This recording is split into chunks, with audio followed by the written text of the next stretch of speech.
और इस वक्त प्रधानमंत्री नरेंद्र मोदी संवाद कर रहे हैं गुजरात में अन्न गरीब कल्याण योजना के लाभार्थियों से। मैं गुजरात सरकार की इस बात के लिए भी प्रशंसा करूंगा कि उसने देश के दूसरे हिस्सों से अपने यहां काम करने वाले श्रमिकों को भी प्राथमिकता दी। कोरोना लॉकडाउन के कारण प्रभावित हुए लाखों श्रमिकों को इस योजना का लाभ मिला है।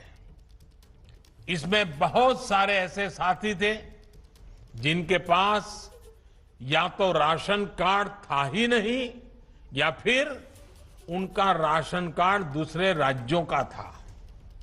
गुजरात उन राज्यों में है जिसने सबसे पहले one nation one ration card की योजना को लागू किया।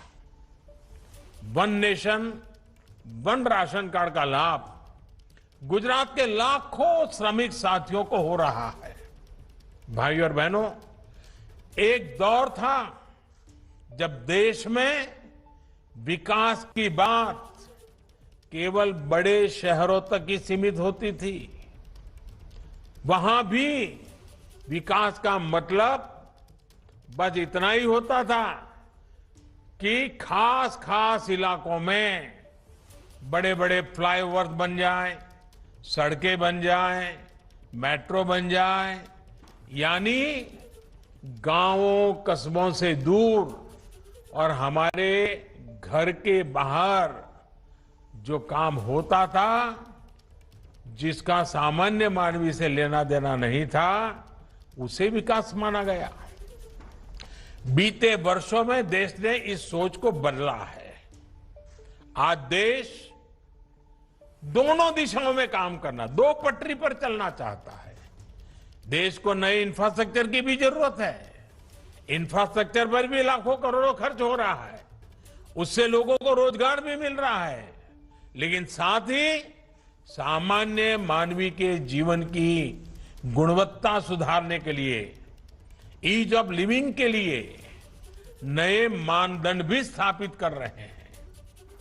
गरीब के सशक्तिकरण को आज सर्वोच्च प्राथमिकता दी जा रही है।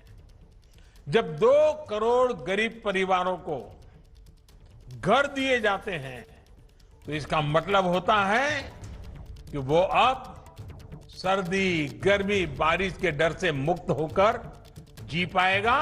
इतना ही नहीं, जब खुद का घर होता है ना, तो आत्मसम्मान से उसका जीवन भर जाता है, नए संकल्पों से जुड़ जाता है और उस संकल्पों को साकार करने के लिए गरीब परिवार समेत जी जान से जुड़ जाता है, दिन रात मेहनत करता है।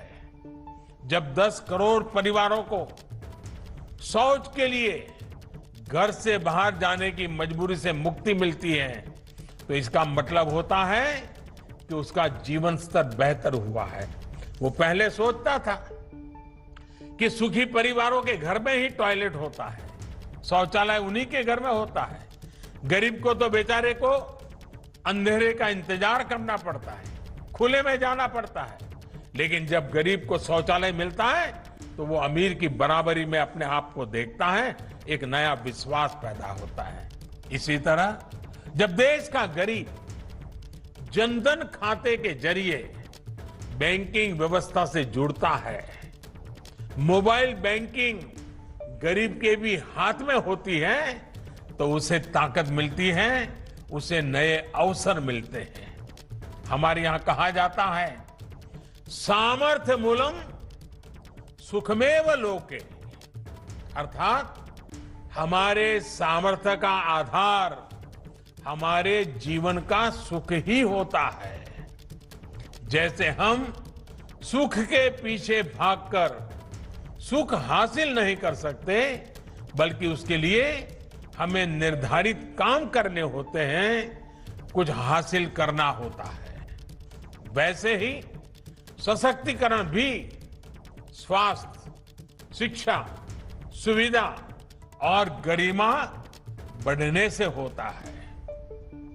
जब करोड़ों गरीबों को आयुष्मान योजना से मुफ्त इलाज मिलता है, तो स्वास्थ्य से उनका सशक्तिकरण होता है। जब कमजोर वर्गों के लिए आरक्षण की सुविधा सुनिश्चित की जाती है तो इन वर्गों का शिक्षा से सशक्तिकरण होता है। जब सड़कें शहरों से गांवों को भी जोड़ती हैं, जब गरीब परिवारों को मुफ्त गैस कनेक्शन, मुफ्त बिजली कनेक्शन मिलता है तो ये सुविधाएं उनका सशक्तिकरण करती हैं। जब एक व्यक्ति को स्वास्थ्य, शिक्षा और सुविधाएं मिलती हैं तो अपनी उन्नति के बारे में, देश की प्रगति के बारे में सोचता है। इन सपनों को पूरा करने के लिए आज देश में मुद्रा योजना है, स्वनिधि योजना है। भारत में ऐसी अनेकों योजनाएं गरीब को सम्मानपूर्ण जीवन का मार्ग दे रही है, सम्मान से सशक्तिकरण का माध्यम बन रही है।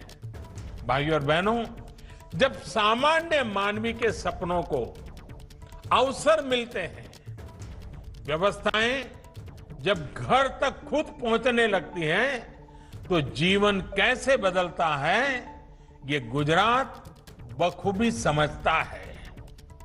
कभी गुजरात के एक बड़े हिस्से में लोगों को, माताओं बहनों को पानी जैसी जरूरत के लिए कई कई किलोमीटर पैदल जाना पड़ता था। हमारी सभी माताएं बहनें साक्षी हैं। ये राजकोट में तो पानी के लिए ट्रेन भेजनी पड़ती थी। राजकोट में तो पानी लेना है तो घर के बाहर गड्ढा खोद करके नीचे पाइप में से पानी एक एक कटोरी लेकर के बाल्टी भरनी पड़ती थी। लेकिन आज सरदार सरोवर बांध से, सौनी योजना से, नहरों के नेटवर्क से उस कच्छ में भी मां नर्मदा का पानी पहुंच रहा है जहां कोई सोचता भी नहीं था। और हमारे यहां तो कहा जाता था कि मां नर्मदा का स्मरण मात्र से पुण्य मिलता है।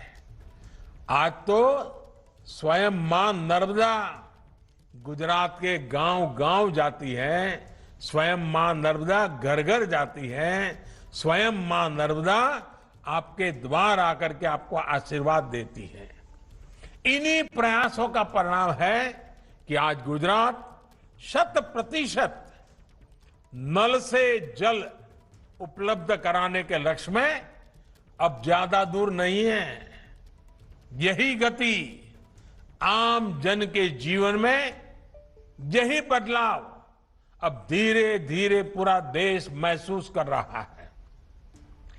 आजादी के दशकों बाद भी देश में सिर्फ 3 करोड़ ग्रामीण परिवार पानी के नल की सुविधा से जुड़े हुए थे, जिनको नल से जल मिलता था।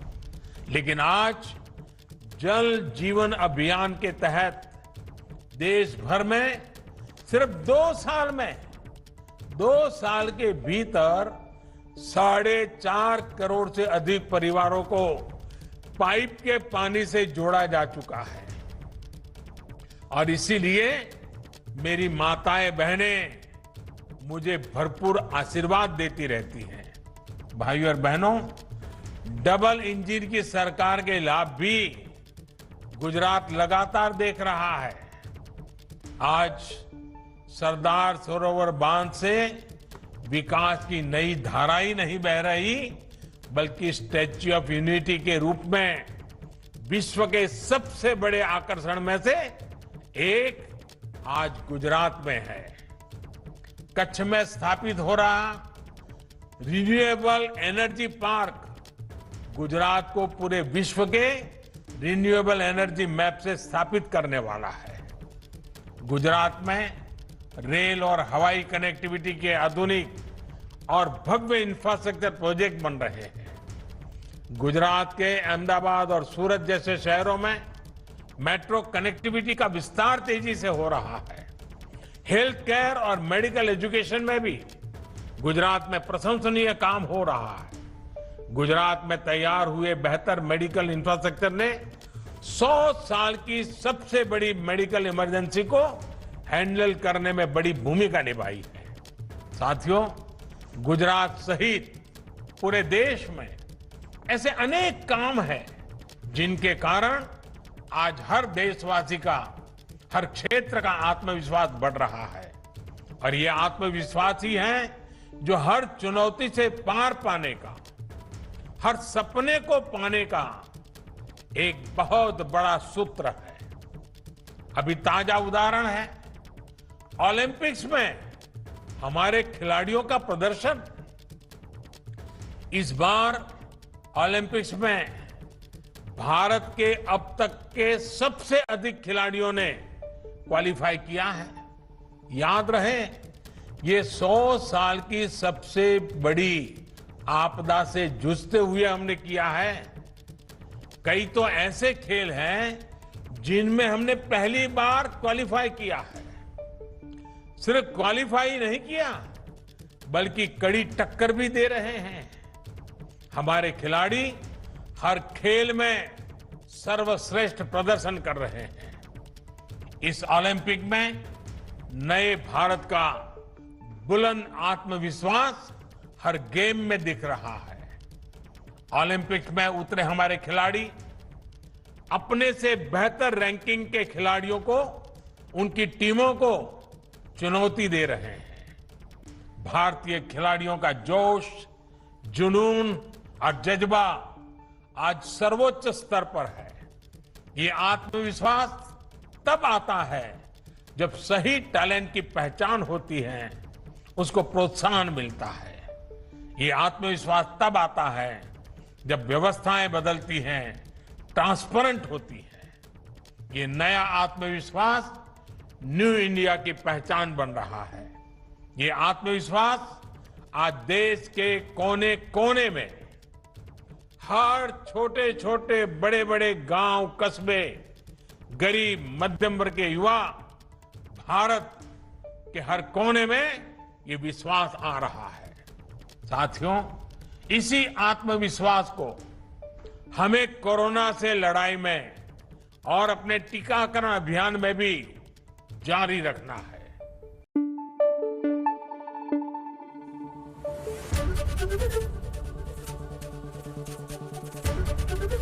एबीपी न्यूज आपको रखे आगे।